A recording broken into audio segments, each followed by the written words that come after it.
In the name of the Father, and of the Son, and of the Holy Spirit. Amen. The grace of our Lord Jesus Christ, and the love of God, and the communion of the Holy Spirit be with you all. And with your spirit. Good day, everyone. This Sunday is the solemnity of the most holy body and blood of our Lord Jesus Christ. And to be worthy to offer this holy sacrifice of the Mass, we prepare ourselves by calling to mind our sins, and we ask God's mercy and forgiveness.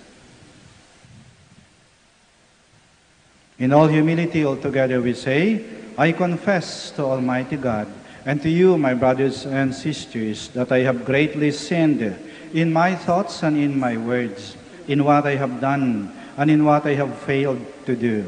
To my fault, to my most grievous fault. Therefore I ask Blessed Mary, ever Virgin, all the angels and saints, and you, my brothers and sisters, to pray for me to the Lord our God.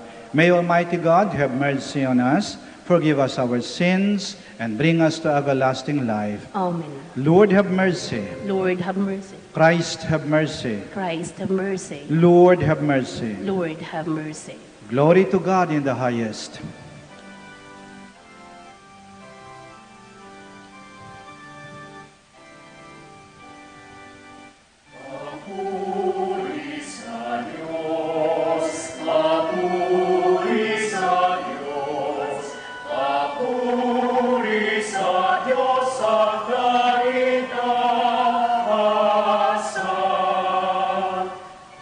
Sa lupa'y kapayapaan at sa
Tanggapin mo ang aming kahilingan. Tanggapin mo ang aming kahilingan. Ikaw na naluluklok sa kanan ng Ama.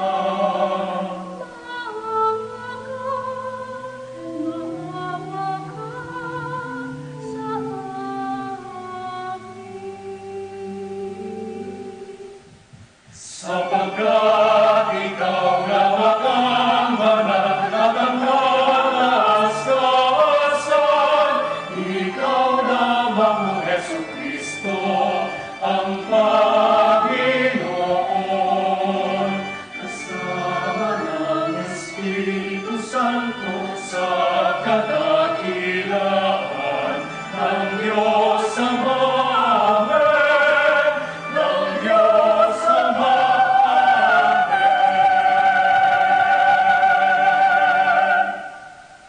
Let us pray.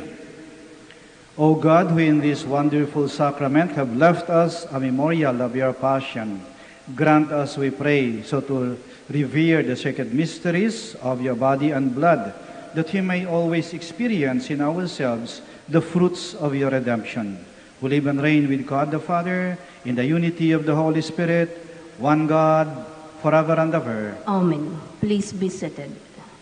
As the Israelites wandered in the desert, the Lord sustained them with manna. This food from heaven prefigures the bread of life that the Lord will give to his people for life eternal. A reading from the book of Deuteronomy. Moses said to the people, "Remember how for 40 years now the Lord, your God, has directed all your journeying in the desert, so as to test you by affliction, and find out whether or not it was your intention to keep his commandments. He therefore let you be afflicted with hunger, and then feed you with manna, a food unknown to you and your fathers, in order to show that not by bread alone does one live, but by every word that comes forth from the mouth of the Lord. Do not forget the Lord your God, who brought you out of the land of Egypt, that place of slavery, who guided you through the vast and terrible desert, with its seraph serpents and scorpions, its parched and waterless ground, who brought forth water for you from the flinty rock, and feed you in the desert with manna, a food unknown to your fathers." The word of the Lord. Thanks be to God. Praise the Lord, Jerusalem. Praise the Lord, Jerusalem. Glorify the Lord, O Jerusalem. Praise your God, O Zion, for he has strengthened the bars of your gates. He has blessed your children within you. Praise the Lord, Jerusalem. He has granted peace in your borders. With the best of wheat he fills you. He sends forth his command to the earth, swiftly runs his word. Praise the Lord, Jerusalem. He has proclaimed his word to Jacob, his statutes and his ordinances to Israel. He has not done thus for any other nation. His ordinances he has not made known to them. Praise the Lord, Jerusalem. Through our sharing of the Eucharistic food and drink, we become one with Christ and with one another. The Eucharist is the reason and the strength of our search for unity. A reading from the first letter of St. Paul to the Corinthians.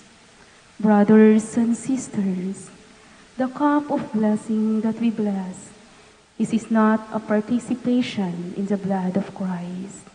The bread that we break, is it not a participation in the body of Christ? Because the loaf of bread is one.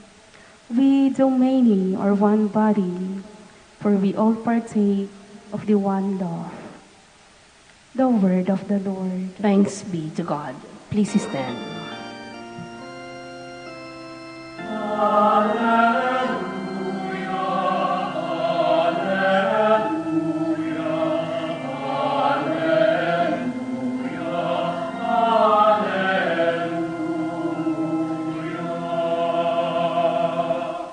I am the living bread that came down from heaven, says the Lord. Whoever eats this bread will live forever.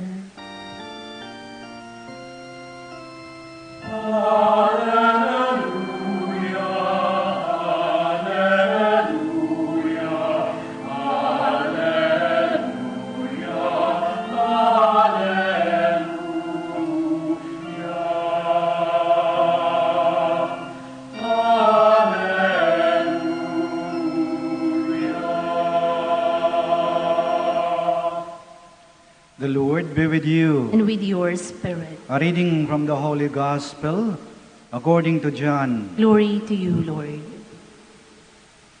Jesus said to the Jewish crowds, I am the living bread that came down from heaven.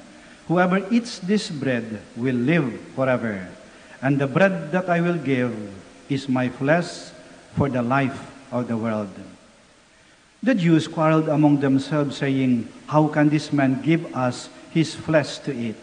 And Jesus said to them, Amen, amen, I say to you, unless you eat the flesh of the Son of Man and drink his blood, you do not have life within you.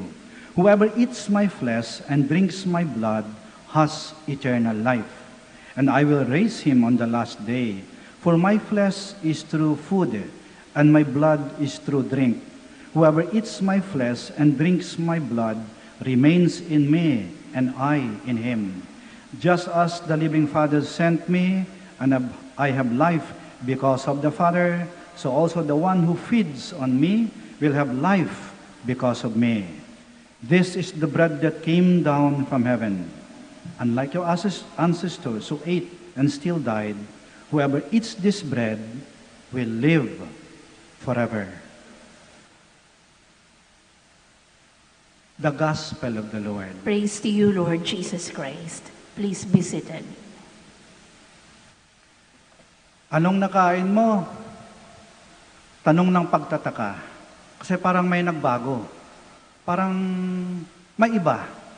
Hindi ito yung dati. May kapansin-pansin na pagbabago. Anong nakain mo? May kinalaman ba yung ating kinain sa ating pagbabago? Meron. Ngayon ay piyesta ng Corpus Christi o ang kabanal-banalang katawan at dugo ni Jesus. Kapag kataimtim nating tinatanggap ang katawan ni Jesus, yun ang nagdadala ng pagbabago sa atin. Sa misa, pagdating ng komunyon, pag sinabi ng pari na body of Christ o katawan ni Kristo, bago natin isubo, ang sagot natin ay Amen. Ang ibig sabihin ng Amen ay, Opo, naniniwala ako ng aking tatanggapin ay ang katawan ni Kristo, ang pagkain ng aking kaluluwa. At tulad ng anumang pagkain, pag tinanggap natin yan, dadalhin yan sa lahat ng sulok ng ating katawan, sa bawat himaymay ng ating laman. Siya nagbibigay ng buhay, ng lakas, ng sigla sa atin.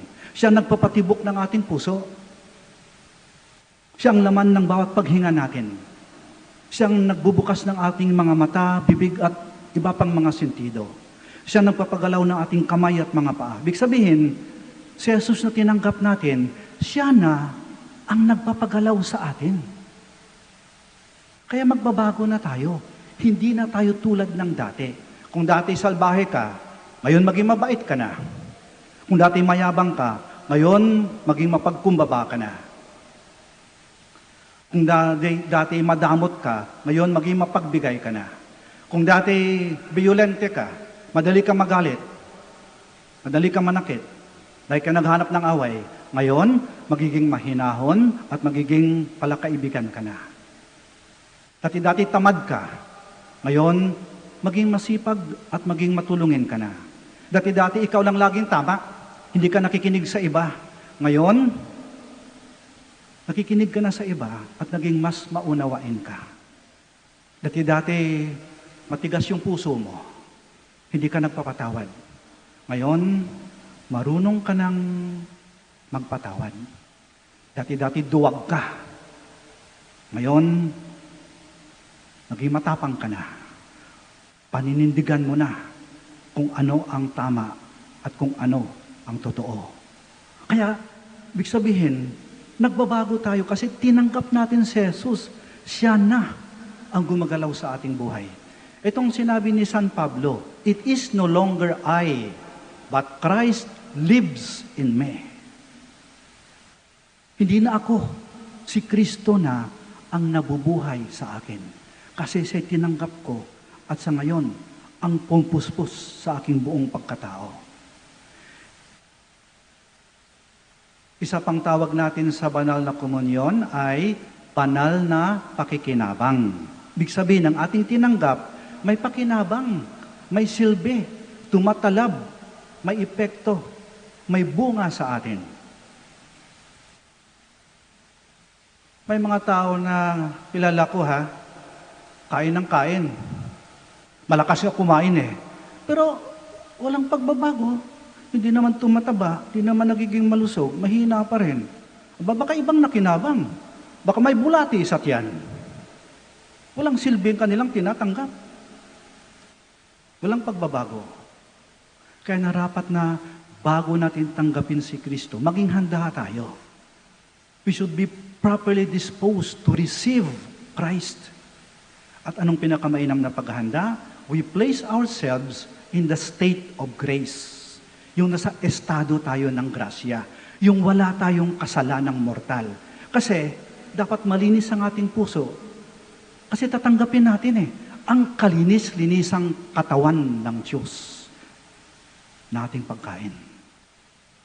Kaya hindi kumpleto yung misa ninyo kung hindi kayo tumanggap ng komunyon. Para kayo pumunta sa isang handaan, inanyayahan kayo dahil pagkain. Pagdating doon, hindi kayo kumain. Aba, may insulto yung naghanda niyan. Kaya dapat paghandaan natin lagi tuwing tayo magsisimba. We are properly disposed.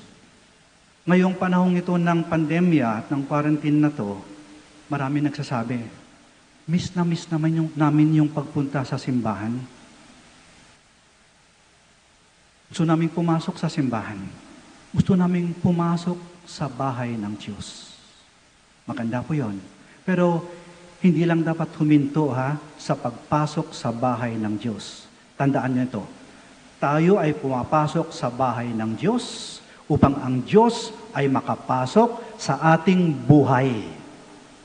Tayo ay pumapasok sa bahay ng Diyos upang ang Diyos ay makapasok sa ating buhay. Kaya tinatanggap natin si Kristo, pinapapasok natin siya sa ating buhay. Kaya huwag niyong iwan si Kristo sa loob ng simbahan. Dalhin niyo siya sa iyong pag-uwi, sa inyong tahanan, sa inyong trabaho. Pagpasok ninyo sa palengke, sa bukid, saan kayo pupunta? Ibig sabihin, si Kristo ay bahagi na ng inyong buhay. Dala-dala niyo siya. Gusto na talaga nating pumasok sa bahay ng Diyos. Yung nandito ka sa harap ng altar, nakaluhod, yung makaharap mo yung pare, yung aktual mo siyang marinig, at yung matanggap mo mula sa kanyang kamay, at ilagay sa iyong kamay, ang katawan ni Kristo, at susubo mo sa iyong mga bibig. Iba kapag tinatanggap mo ang katawan ni Kristo sa loob ng kanyang tahanan. Parang ang lapit-lapit mo sa Diyos. Pero dahil sa ating sitwasyon ngayon, hindi pa natin ito magagawa. Limitado. Kaya nagtitiyaga tayo sa online masses at saka sa spiritual communion. Pero iba yung aktual nandun ka sa loob ng bahay ng Diyos. Parang pansamantalang nawala nga Si Jesus, sa halip na katawan ni Kristo, kawalan ni Kristo ang ating naramdaman. Pero siguro, pinapahintulutan to ng Diyos nang sa ganon, lalo tayong manabik sa pagtanggap sa katawan ni Kristo. May mga mahalagang bagay na pansamantalang nawala para malaman natin ang tunay nilang halaga. Ulitin ko ha, may mga mahalagang bagay na pansamantalang nawala para maramdaman natin ang tunay nilang halaga. Kay pagdasal natin na sana'y matapos na yung krisis na to. Sana'y makakita na makatagpo na ng gamot, lunas, o baksin para sa virus na to. Matatapos din to. Malalampasan din natin to. Nakikita-kita ko na yung pagdating ng panahon na babalik tayo sa normal, yung talagang normal na yung makakapasok tayo ng simbahan, yung mapuno yung simbahang to. Tapos kasama natin yung ating pamilya, yung ating mahal sa buhay, mga kaibigan, mga kilala. At nakikita-kita ko, siguro pag inawit natin yung pambungad na awit, bayan, muling magtipon. Siguro ang lakas-lakas ng awit natin, ang saya-saya ng awit natin. At pagdating ng komunyon, tatanggapin natin sa ating kamay ang katawan ni Jesus. At papapasukin natin siya sa ating buhay. At paglabas natin ng simbahan, pag-uwi natin sa ating tahanan, pag may nakasalubong tayo, at kapansin-pansin, pagbabago sa atin, nakikita nila ang sigla ng ating galaw, ang kislap sa ating mata, ang ngiti sa ating labi.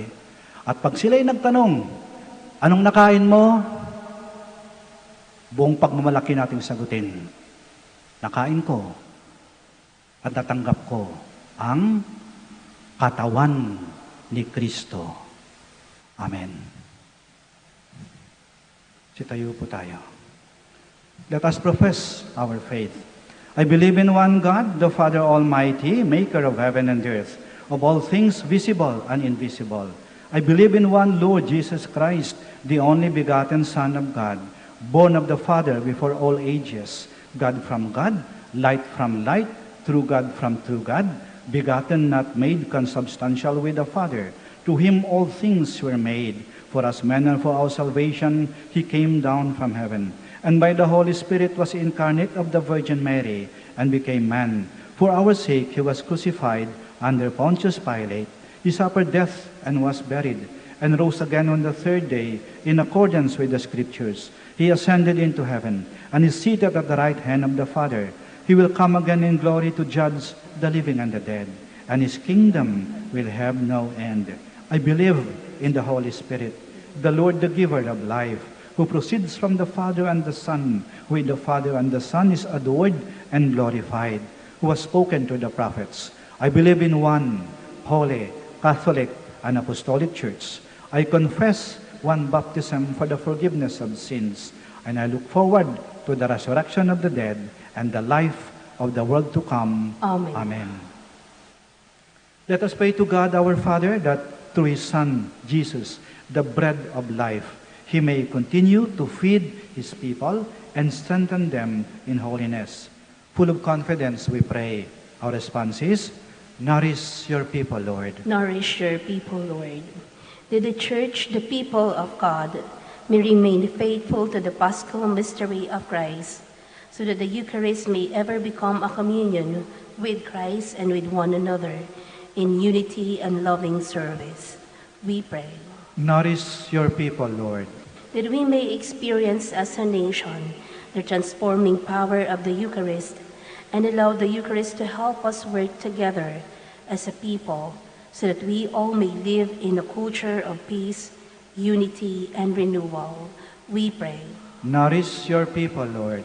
That men and women may long for not only what satisfies bodily hunger and thirsts, but also what gives eternal life, the body of Christ.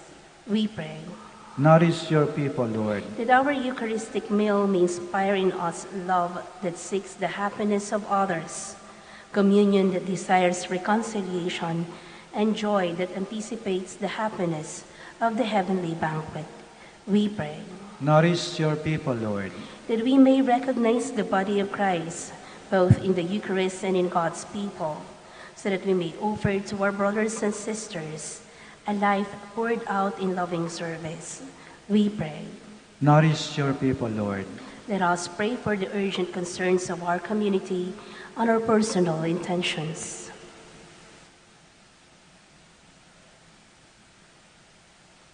We pray. Nourish your people, Lord. We also pray for the intentions of this Mass. We pray for those who ask for our prayers. And we remember to pray for those who really need our prayers. And in silence, we present to the Lord our own personal intentions.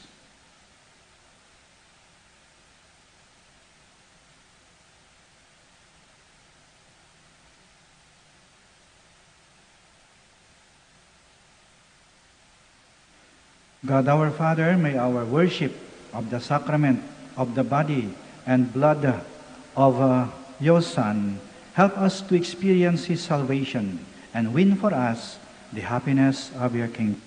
You live and reign forever and ever. Amen. Please be seated.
Please stand.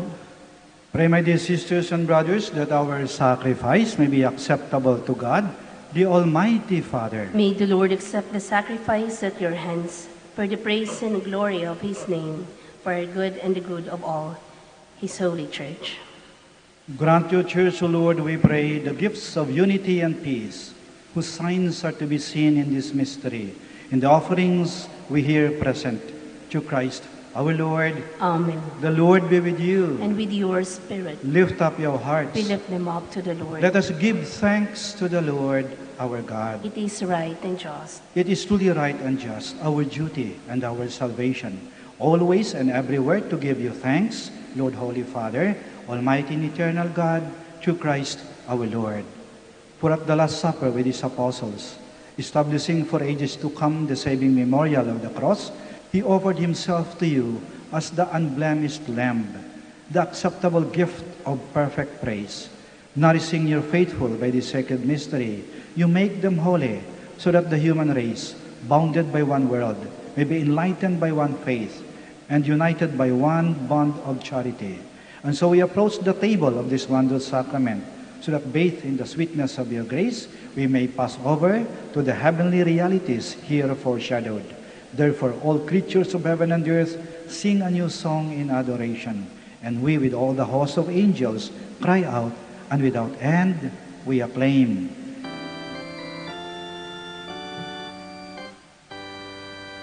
Santo, Santo, Santo. makapangyarihan, pustos ng alati ang langit at lupa. Sana, o sana, sa kaitaasan, pinagpala ang narito sa ngalan ng Panginoon. O sana, sa kaitaasan. O sana, sa kaitaasan.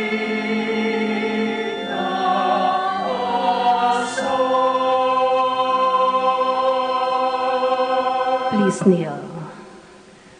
You are indeed holy, O Lord, the fount of all holiness. Make holy, therefore, these gifts, we pray, by sending down your Spirit upon them like the dewfall, so that they may become for us the body and blood of our Lord Jesus Christ. At the time he was betrayed and entered willingly into his passion, he took bread and giving thanks, broke it, and gave it to his disciples, saying, "Take this, all of you, and eat of it, for this is my body, which will be given up for you."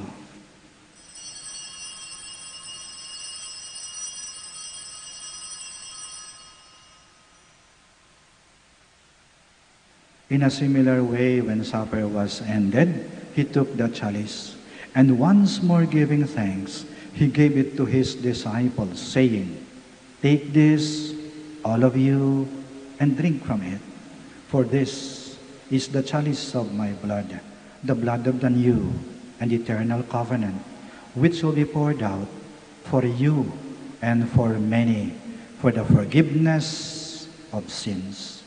Do this in memory of me."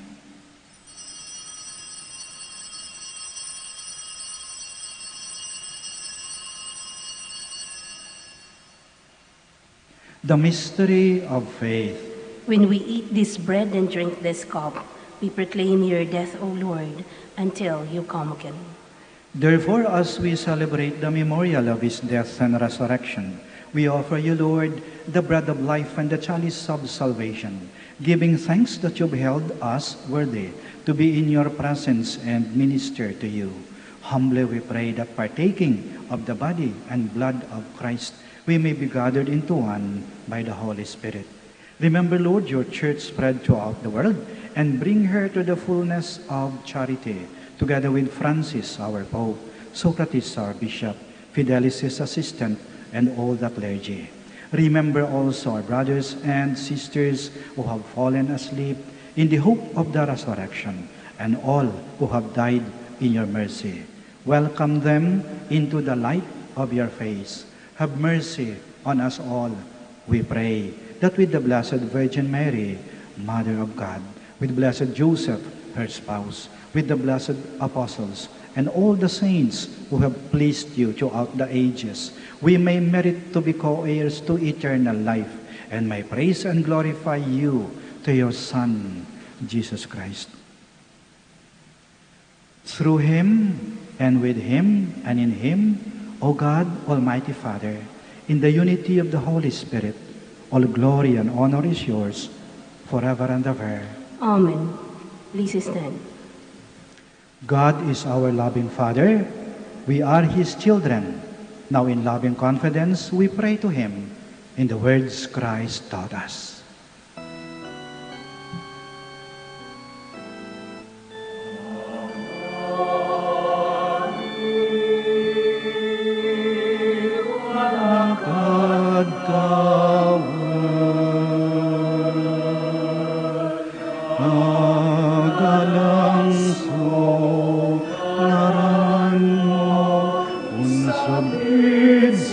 Kami panari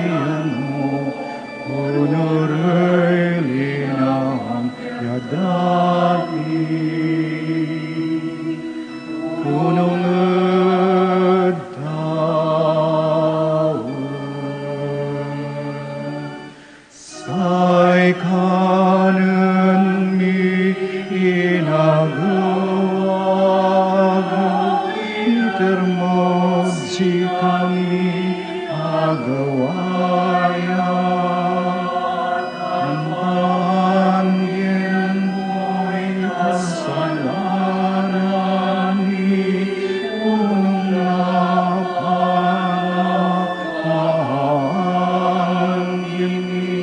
kasalanay ng kasalanan.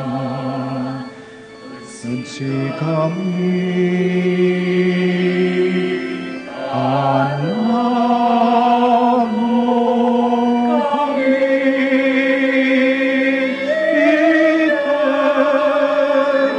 iterudukso hiraban mo kami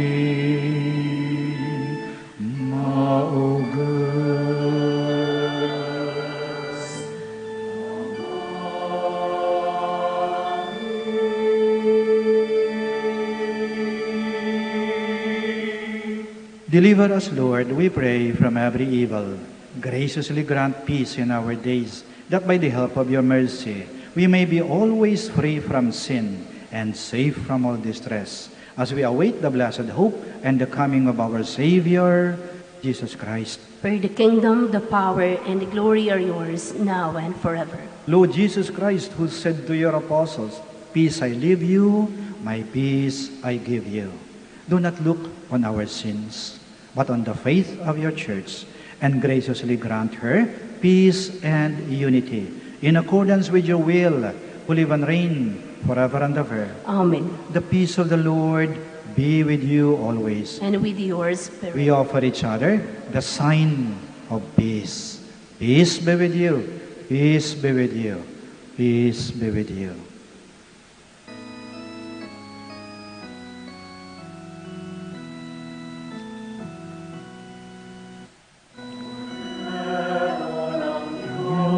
Na nag-aalis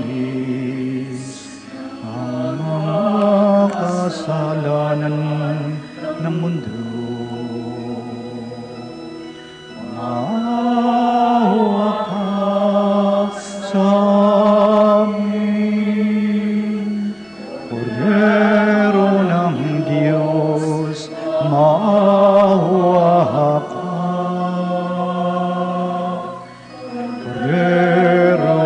Diyos na nag-aalis ang mga kasalanan ng mundo. Maawa ka sa amin, Kordero ng Diyos, maawa ka.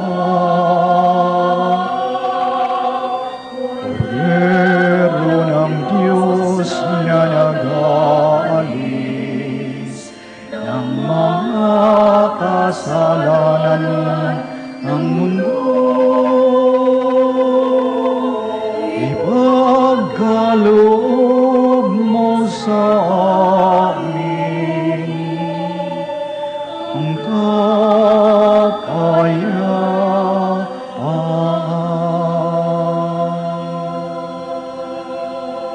Please kneel.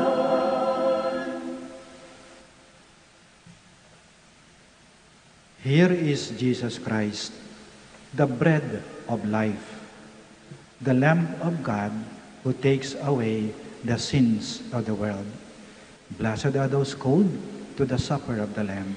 Lord, I am not worthy that you should enter under my roof, but only say the word, and my soul shall be healed.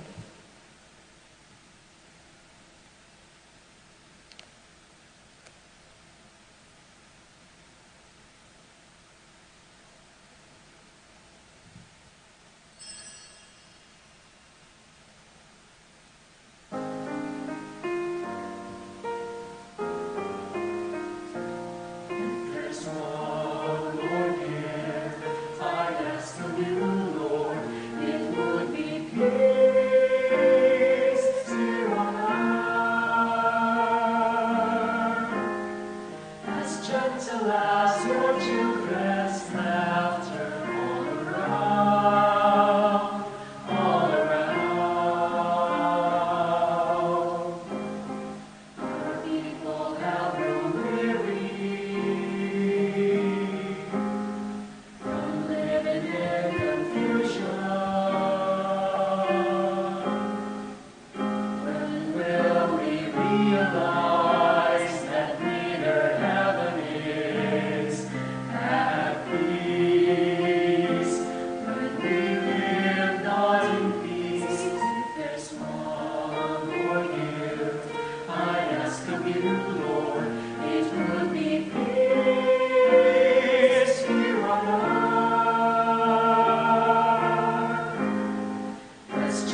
as your children's laughter all around, all around. Grant me serenity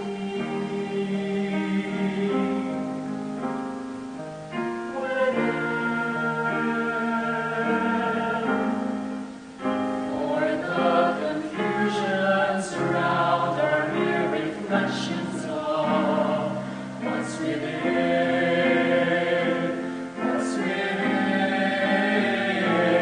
If there's one more gift I'd ask of you, Lord, it would be peace here on earth, as gentle as your children's laughter all around, all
Let us pray.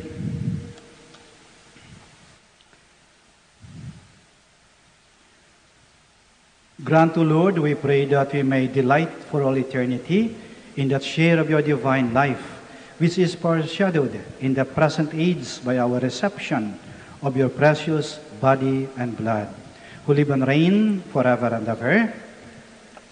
Amen. We now pray the Oratio Imperata. God our Father, we come to you now in need to ask your protection against the COVID-19 that has claimed lives and has affected many. We pray for your grace for the people tasked with studying the nature and cause of this virus and its disease and of stemming the tide of its transmission. Guide the hands and minds of medical experts that they may minister to the sick with competence and compassion, and of those governments and private agencies that must find cure and solution to this pandemic. We pray for those afflicted. May they be restored to health soon. Grant us the grace to work for the good of all and to help those in need. Grant this to our Lord Jesus Christ, your Son, who lives and reigns with you in the unity of the Holy Spirit, God, forever and ever. Amen.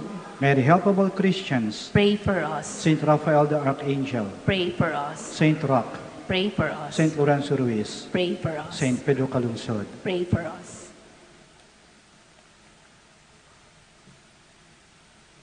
Maraming salamat po sa inyong pakikiisa sa banal na misa. The Lord be with you. And with your spirit. May Almighty God bless you, the Father, the Son, and the Holy Spirit. Amen. Our celebration of the Mass is ended. Go to love and to serve the Lord. Thanks be to God. We'll now have the prayer for the blessing of the sick.